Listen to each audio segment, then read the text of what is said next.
Hello, everyone, and welcome back for another vlog.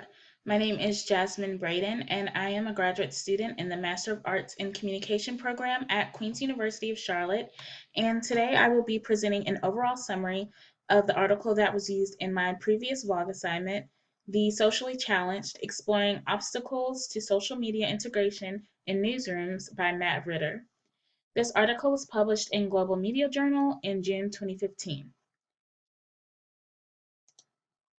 The contents that will be covered in this article are the abstract, introduction, literature review, research question, method, results, quality and accuracy concerns, addition to workload and job stress, competitiveness, age, analysis, diffusion of innovation, and conclusion. The abstract of this article states that the proliferation of social media into newsrooms across the country has created a shift in the way journalists go about their daily business. It is clear that social media has impacted just about every aspect of our lives in some way, shape, or form. It has especially impacted the way we as consumers receive our news, and this has definitely been something that has been a point of interest for me. Later on in this presentation, I will discuss the research method used by the author. From this research, he was able to pinpoint his results into four main themes, of which we will also get into a little later. In the introduction, the author sheds light on the major purpose for why this article is being written and why research needed to be done on this particular subject. The author writes, "For some, the practicality of social media was immediately evident and quickly integrated into the workflow. For others, older journalistic methods seem more useful than untested promises made by proponents of the new technology. Some people just do not do well with change. That's a fact. But when these changes directly impact your career and your livelihood, you have no choice but to get on board. And of course, this can be challenging for some. Because of the dynamic nature of social media and how it is being used in our newsrooms, it is important to know how the introduction of social media has impacted the journalists responsible for giving us the news and keeping us up to date. How does this impact their jobs, and how does this impact the news we read on a daily basis are just a few questions one has to think about when you take into consideration the use of social media in the newsrooms. This analysis will explore the obstacles many of the journalists have faced as they began using social media tools in the workplace. The literature review portion of this article sheds some really amazing insight into this topic. It is evident that this was thoroughly researched by the author, and he uses many references to support his research. As it turns out, the academic community has already turned considerable attention to the new forms of media emerging in the internet age, and much of that research has explored the role technology has played in changing the way journalists do their jobs. Something that I found interesting was that one of the interviewees commented that new technologies in the newsroom left them little time to scan the internet for news and information. Research found that journalists soon faced pressure to augment their skill set to fit the new model. For example, television reporters adept at writing for a visual audience had to learn the new skill of writing for online readers, and newspaper columnists were appearing on live television to be interviewed about their latest story. Social media integration into television newsrooms happened really quick. Research by the Radio Television Digital News Association in 2010 found that 91% of stations were using Facebook, up from 64% the previous year. And in 2009, 62% of the top 100 newspapers listed a Twitter link on the newspaper's website. The main question that the author poses is, what are the obstacles that exist within media newsrooms that limit or delay the integration and usage of social media tools? He goes on to explain that it is important for researchers, the news industry, and journalism students to understand why some journalists face impediments to integrating new technologies, specifically social media. In understanding these challenges, the divide between those who have easily adopted and those who have not can perhaps be rejoined. The method used by the author was a qualitative research approach and to gain a better understanding into these challenges. In order to do this, an in-depth interview with 25 journalists was conducted between June 2014 and July 2014. This sample of journalists represents experiences in newsrooms in 26 states and one European country. And it was the goal of this researcher to find and interview both journalists who began working in the industry prior to the advent of social media in the late 2000s and those who began their careers after. The median career length of respondents is 9 years. The longest career is 30 years, with the shortest less than 1 year, with varying positions from television and newspaper reporters to producers, columnists, and one social media journalist.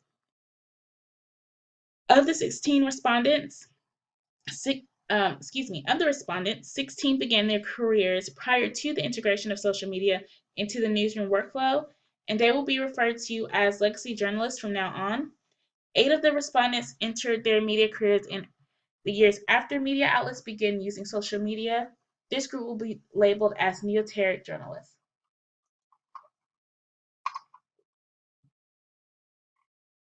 Legacy journalists describe the obstacles they face in learning and adopting the new technology tool of social media. They speak from the perspective of having worked in a media environment both prior to and following social media integration. Whereas neoteric journalists base their experience off of pre-existing social media skills because social media was already a part of their daily activities and having to use it in the workplace did not seem unreasonable to them. The main results that were found were 4 distinct themes. First, concerns over the quality and accuracy of information found on social media platforms are a genuine source of frustration for legacy journalists. Second, both legacy and neoteric journalists note that social media adds to the daily workload, but the added work is worthwhile because it makes other tasks, such as research, much easier. Third, there is no consensus as to whether social media creates a competitive advantage.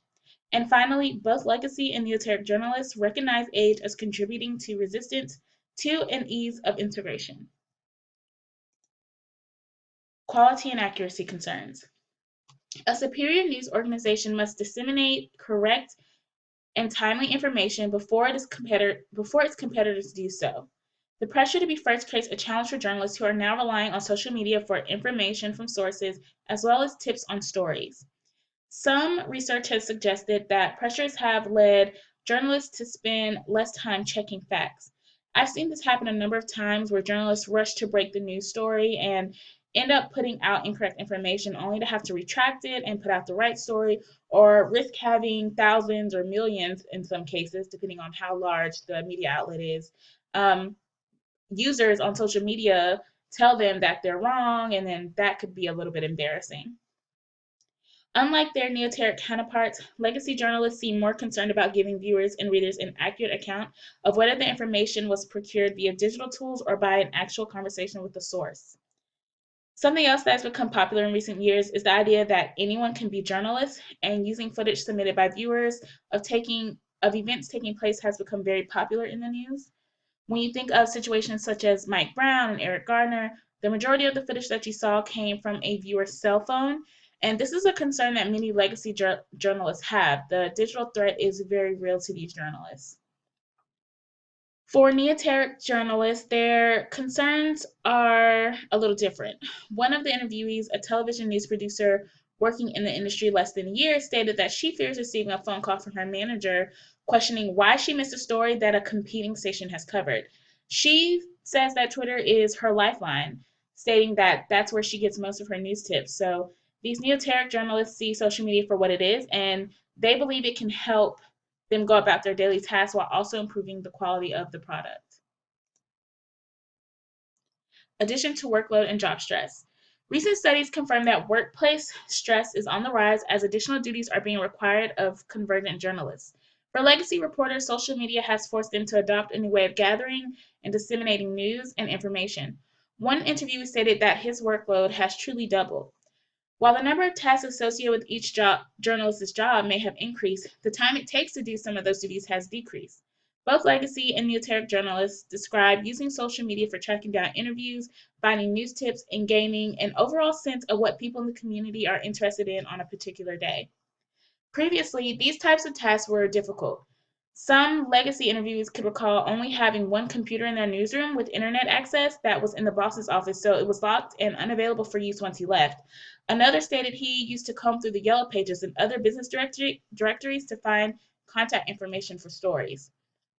Within the context of life before and after digital technology integration in newsrooms, these journalists see clear advantages to using the tools.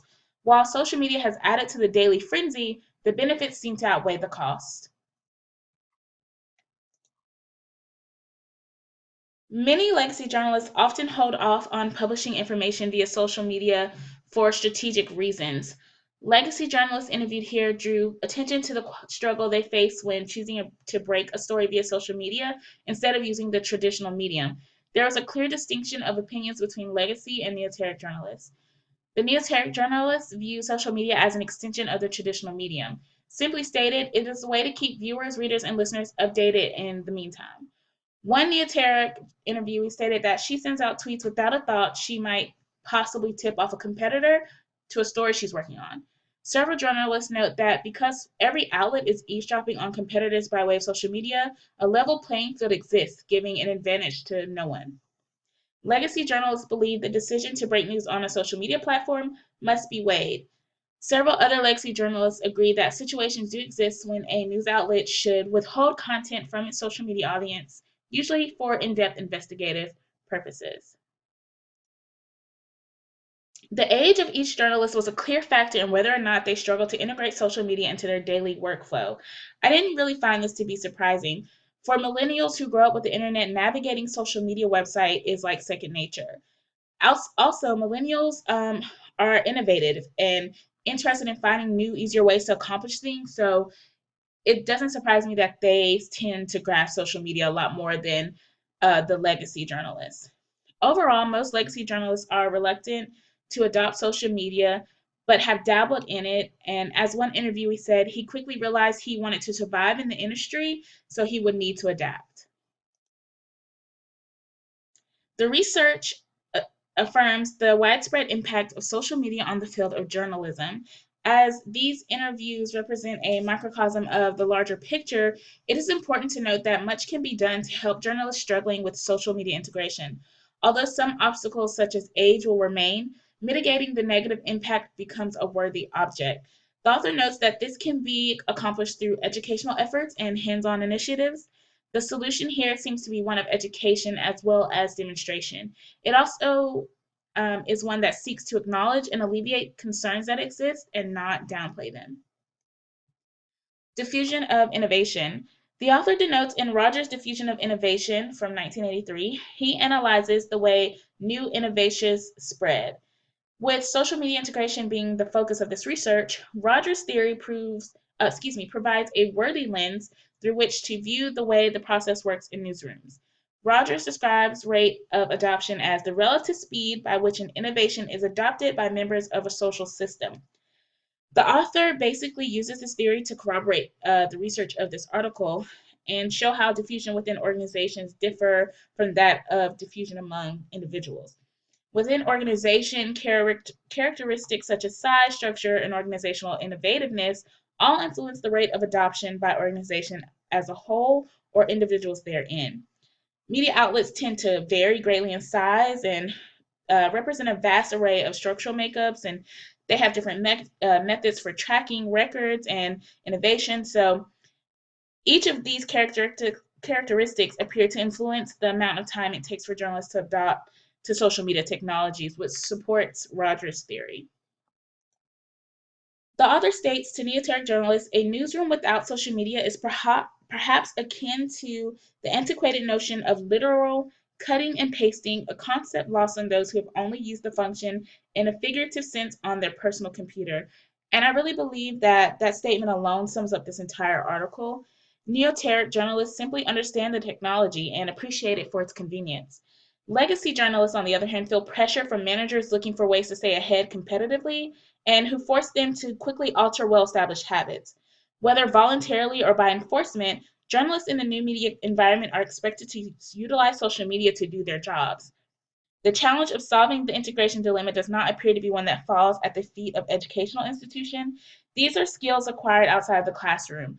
Consequently, the solution seems to be one of winning over reluctant partisans. This can only be realized through proving the supremacy of the new tools, and it is a communication problem that demands a communication solution.